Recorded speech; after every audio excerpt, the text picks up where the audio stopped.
1990년 6월 25일 서울 송파구 올림픽공원 인근에 사는 6살 재은이는 아파트 단지 내에 있는 유치원에 갔다가 돌아오지 못했습니다. 늘 반복되는 일상이었던 그날도 재은이 엄마는 낮 12시면 끝나는 유치원 시간에 맞추려고 10분 전쯤 집을 나섰죠. 재은이와 헤어졌다가 다시 만나는 시간은 3시간 정도였어요. 하원 시간이 되자 왁자지껄한 소리와 함께 귀여운 아이들이 하나둘 유치원에서 나오기 시작했습니다. 애들이 거의 다 나온 것 같은데 재은이는 보이지 않았어요. 재은이 엄마는 불안감이 엄습하기 시작했죠. 아직 안 나왔나 싶은 마음에 유치원 선생님을 찾아가서 재은이가 어디에 있는지 물었어요. 그러자 당황한 듯한 선생님이 부원장을 불렀습니다.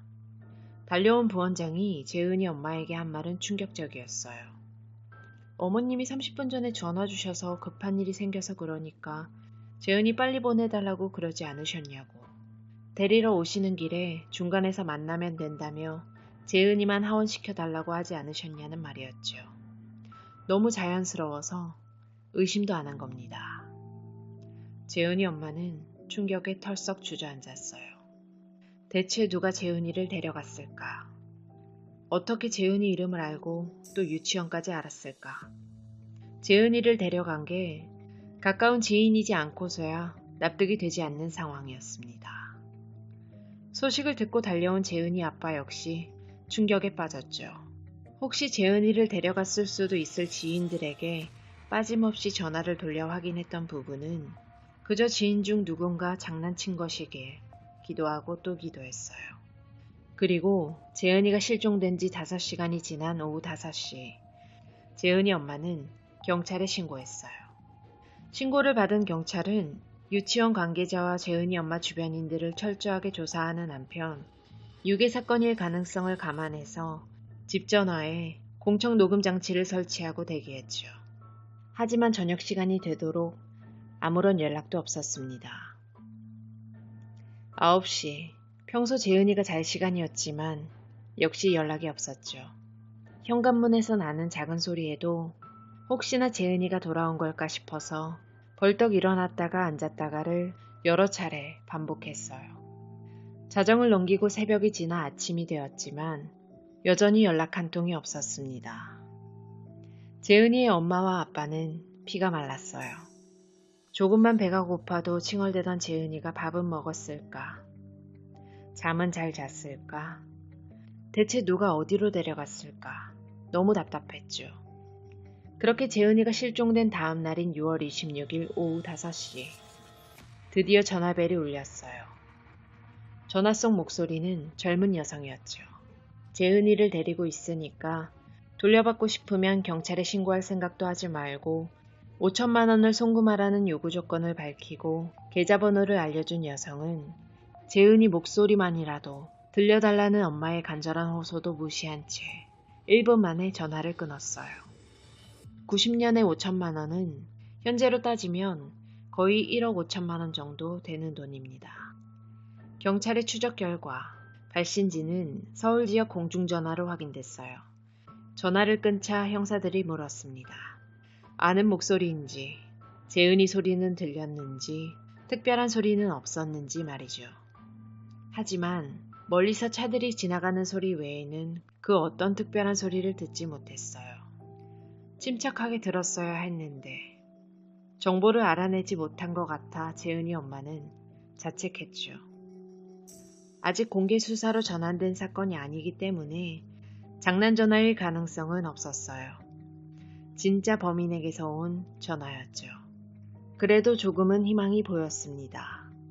돈만 주면 재은이를 만날 수 있다는 희망이요. 그때 갑자기 전화벨이 또 울렸습니다. 10분만이었어요. 같은 목소리의 여성은 계좌번호와 은행명을 다시 확인했고 예금주를 이상민으로 밝힌 뒤 전화를 끊었습니다. 당시에는 금융실명제를 실시하기 전이라서 가명으로도 계좌 개설이 가능했어요. 그래서 경찰은 계좌가 개설된 조흥은행의 전국 지점에 해당 계좌에서 돈을 뽑으려는 시도가 있을 때 경찰에 신고하도록 요청했고 서울 시내에 있는 조흥은행 전지점에는 형사들을 배치해서 잠복 근무를 하도록 했죠. 당시 조흥은행은 전국에 258개의 지점이 있었는데요. 그 중에 서울에만 100개 이상의 지점이 있었기 때문에 경찰들이 수사하는 것도 결코 쉽지만은 않았습니다. 조흥은행 본점 전산실에도 형사들을 배치해놓고 해당 계좌의 입출금 상황을 실시간으로 확인했어요. 인터넷 뱅킹이 아직 도입되지 않던 때였기 때문에 당시에는 입출금을 하기 위해서는 직접 은행을 찾아가야 했습니다. 일단 재은이 엄마는 협박 전화를 받은 뒤 다음 날이었던 6월 27일 오전에 범인이 불러준 계좌로 500만 원을 먼저 입금하고 돌아왔죠. 그날 오후 5시 15분 다시 범인한테 전화가 걸려왔어요. 500만 원이 입금된 건 확인했고 나머지 돈도 빨리 붙이라는 내용이었습니다. 그리고 만약 경찰에 신고하면 재은이도 죽고 자신도 죽겠다 했어요. 제발 재은이 목소리만이라도 들려달라는 애원은 이번에도 무시당했어요. 다음 날인 6월 28일 아침 재은이 엄마는 2,500만 원을 또 입금했고 이와 동시에 조흥은행 본점과 서울 각 지점에 배치되어 있던 형사들은 마음의 준비를 했습니다. 하지만 범인은 이날 움직이지 않았어요. 조심성이 많고 겁이 많은 듯 했죠. 다음날 오후 2시 40분 조흥은행 본점 전산실에서 다급한 외침이 들렸습니다. 드디어 범인이 계좌에서 인출을 시도한 거예요. 30만 원이었습니다. 하지만 안타깝게도 형사들이 잠복하고 있던 조흥은행이 아니라 명동에 있던 국민은행에 설치된 ATM에서 인출된 거죠. 범인이 슬슬 인출을 시작하고 있는 순간 잠복 근무를 하고 있던 모든 형사에게 이 소식이 전달됐고 비상경계령이 내려졌어요. 범인은 최대한 많은 돈을 빨리 찾고 싶었을 겁니다. 마음이 조급해진 범인은 2시간이 지나지 않은 오후 4시 13분 다시 인출을 시도했죠. 이번에는 명동 롯데백화점 2층에 있는 조흥은행 출장소에 설치된 ATM이었어요. 10분 동안 6차례에 걸쳐서 260만 원을 인출합니다. 인근 지점에 배치되어 있던 형사들이 급하게 그곳으로 달려갔죠. 인파로 가득 찬 명동거리에서 사람들을 제치고 도착했어요. 가장 먼저 현장에 도착한 형사의 눈에는 ATM 앞에서 돌아 나오는 작은 체구의 젊은 여성이 보였습니다. 저 여자다 싶었어요. 근데 그 여자도 자신과 마주친 사람이 형사임을 직감했죠. 필사의 도주가 시작됩니다. 여기서 놓치면 재은이를 구할 기회가 없다고 생각한 형사는 다급하게 도망가는 여자를 필사적으로 쫓아갔어요. 숨가쁜 추격전은 을지로 입구 지하철역 계단에서 끝이 났죠. 검거된 여성의 가방에서 방금 인출한 260만원과 2시간 전에 인출한 30만원을 포함한 총 290만원의 현금, 그리고 조흥은행 통장과 카드를 발견했고 결정적으로 재은이 부모 앞으로 썼던 협박 편지 한 장을 발견합니다. 재은이를 납치하고 부모를 협박한 범인은 당시 23살이었던 홍순영. 그냥 지나가다가 봤으면 유괴범이라는 생각이 전혀 들지 않을 정도로 평범하고 키도 작고 앳된 얼굴이었어요. 홍순영은 경기도 부천에서 제법 규모가 있는 상업을 하는 부모 밑에서 내남매 중 셋째로 태어나서 남부럽지 않게 유복한 환경에서 자랐어요. 하지만 허영심이 강했던 홍순영은 대학 입시 과정에서 번번이 떨어지게 되자 부모의 기대와 본인의 자존심을 지키기 위해서 가짜로 숙명여대생 행세를 했죠. 부모한테 거짓말을 들키지 않기 위해서 합격 통지서와 등록금 고지서를 조작해서 내밀었고 등록금을 타고 용돈을 받아가면서 실제로 대학교에 다니는 것처럼 행동하기 시작했어요. 위조 학생증을 만들어서 다니면서 4년 내내 모든 수업을 들었습니다. 정치 외교학 전공서적을 한가득 사서 집에도 잔뜩 가져다 놨고 MT도 가고 학교 행사는 물론이고 졸업식까지 참여하면서 철저하게 주변인과 자신을 속여왔어요. 그녀를 가짜 대학생으로 의심하는 사람은 거의 없었어요. 1980년대에는 학사행정이 전산화되지 않은 시대였기 때문에 가짜 학생 행세를 하는 사람은 빈번하게 있었습니다. 홍순영은 단순하게 생각했어요. 가짜 학생으로 다니면서 재수한 다음에 정식으로 합격하면 모든 문제가 해결되리라고 생각했죠. 하지만 가짜 대학생 신분을 들키지 않으려면 모든 상황마다 거짓말을 해야 했고 그거에 온통 신경이 쓰여서 대입 준비는 제대로 할 수가 없었습니다. 꼬리가 길면 잡힌다고 시간이 흐를수록 주변에서도 그녀가 정말 숙대생인지 의심하는 시선이 강해졌고 가짜 숙대생이라는 소문이 점점 퍼져나갔어요. 결국 결혼하려고 했던 남자친구에게까지 그 사실이 알려졌죠. 4년이란 인생을 거짓으로 살아온 홍순영의 마음은 병들어갔습니다. 게다가 홍순영이 가짜 숙대생으로 살았을 땐 부모님이 등록금도 주고 용돈도 줘서 그걸로 돈도 펑펑 쓰고 다녔는데요. 가짜로 졸업한 후에는 KBS 기자로 취직했다며 또다시 거짓말을 했죠. 계속해서 가짜 인생을 살고 있는 겁니다. 거짓말이 거짓말을 낳았어요. 가짜로 취직했다고 얘기를 한 뒤에는 더 이상 부모의 지원이 없었고 오히려 월급을 타면 가족들에게 한턱을 내야 하는 상황이 되었습니다. 이런 상황에서 벗어날 수 있다고 생각한 건 남자친구와의 결혼만이 해결책이었죠. 부모님에게는 결혼하면서 자연스럽게 직장을 그만뒀다고 말할 수 있으니까요. 하지만 남자친구의 부모가 결혼을 반대합니다.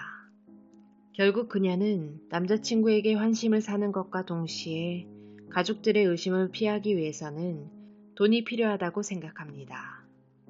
한 번에 많은 돈을 벌 수 있는 게 뭐가 있을까? 당시에는 흔한 범죄였던 유괴를 선택했어요. 그렇게 홍순영은 유치원 주변을 어슬렁거리다가 유치원 우산꽂이에 달려있는 우산에서 재은이의 이름을 보고 범행 대상으로 선정했죠. 그리고 유치원으로 전화해서 재은이 엄마인 척 연기를 해서 재은이를 하원시킵니다. 하원한 재은이에게 엄마의 지인으로 속이고는 빵과 음료수를 사주면서 숙대까지 유인해서 부모님의 이름과 주소 그리고 전화번호를 알아냈어요. 필요한 정보를 다 파악한 홍순영은 집에 가고 싶다고 재촉하는 재은이를 미리 받은 숙대 건물의 옥상으로 데려가서 목을 졸라 살해했고 그러고 나서 물탱크 뒤에 숨겨넣고 협박 전화를 걸었죠. 재은이를 돌려보낼 생각은 애초에 없었던 겁니다. 형사들은 홍순영을 체포한 뒤 곧바로 재은이는 어디에 있는지 공범이 있는지를 물었어요. 이에 그녀는 공범이 자신을 기다리고 있다고 말하면서 지금 돈을 가져다 주지 않으면 재은이가 위험하다고 말했습니다. 이 말에 재은이가 살아있을 거란 희망을 놓지 않았어요. 형사들은 그녀의 말을 믿고 1차 접선 장소라는 이화여대 구내에서 2시간 정도 기다리다가 다시 서울역 지하철로 이동해서 1시간 정도 기다리고 있던 중이었죠. 사람이 많은 공공장소에서 공범이 눈치채지 못하게 하면서 홍순영이 도망가지도 못하게 해야 하는 어려운 상황이었습니다. 플랫폼으로 청량리행 기차가 들어오고 있는 그 찰나의 순간 홍순영이 갑자기 선로 위로 몸을 던졌어요. 다행히 기관사가 급정거를 하는 바람에 끔찍한 사고는 피할 수 있었죠. 형사들은 홍순영을 급히 인근 병원으로 후송했습니다. 그녀는 뒷머리 부분에 약 5cm 정도 찰과상만 입었을 뿐 큰 상처 없이 무사했어요. 형사들은 병원 침상에 누워서 입을 꼭 다문 그녀에게 재은이가 있는 곳을 알려달라고 주궁하기도 하고 호소하기도 했죠. 이에 그녀는 사형시켜달라는 말만 반복했습니다. 그러다가 한 형사가 같은 여자 입장에서 재은이의 엄마의 썩어 들어가는 마음을 생각해서 어디에 있는지만이라도 알려달라는 호소에 결국 입을 열었어요. 살아만 있어달라고 간절히 기도했던 엄마와 아빠의 바람은 이뤄지지 않았습니다. 재은이는 그렇게 숙명여대 건물 옥상 물탱크 뒷공간에서 싸늘한 시신으로 발견됐죠. 당시 유괴살인은 동기나 과정이 우발적인 경우가 아니면 연쇄살인, 대량살인, 경찰관 등 공직자를 살해하는 것과 같이 무조건 사형이 원칙이었어요. 더불어 이 사건 한 달 전에 그녀는 초등학교 1학년 학생을 납치해서 5시간 동안 자신의 집에서 감금했다가 다시 풀어졌던 적이 있었다는 게 밝혀집니다. 결국 1991년 9월 13일 홍순영은 사형이 확정됐어요. 그리고 3개월 뒤인 1991년 12월 18일 다른 8명의 사형수와 함께 사형이 집행됐습니다. 구치소에 들어온 지 반년이 채 안 된 상황에서 오늘 집행된다는 말을 듣지도 못했는데 교도관이 면담하자고 데리고 가서 마음의 준비도 할 시간 없이 그렇게 처형이 됐죠. 홍순영의 사형은 꽤 빠르게 집행된 편이었어요. 남길 유언이 있으면 말하라고 소장이 권했지만 울면서 거부했습니다. 그리고 가톨릭 의식을 진행하면서 고해 성사를 할 수 있는 시간이 돼서야 겨우 피해자 가족에게 용서를 빈다고 부모님께 너무 큰 죄를 지었다는 말을 남겼죠. 사건 보도 초반에는 숙명여대생이 범인이라는 오보가 있었는데요. 이후 경찰 조사를 하면서 졸업생 명단 어디에도 그녀의 이름이 없는 것이 밝혀지면서 모든 사실이 드러났습니다. 숙명여대에서는 사건으로부터 많은 시간이 지났는데도 음악대학 건물에서는 아이 귀신이 나온다는 괴담이 있다고 합니다. 참고로 그녀가 범행 장소를 음대 건물로 택한 이유는 피해자가 지르는 비명소리를 노랫소리와 악기소리로 가리기 위해서였다고 하죠. 끔찍합니다. 21세기에 들어 크게 줄어든 범죄이긴 하지만 1990년대에는 이 사건 말고도 많은 유괴 사건이 있었습니다.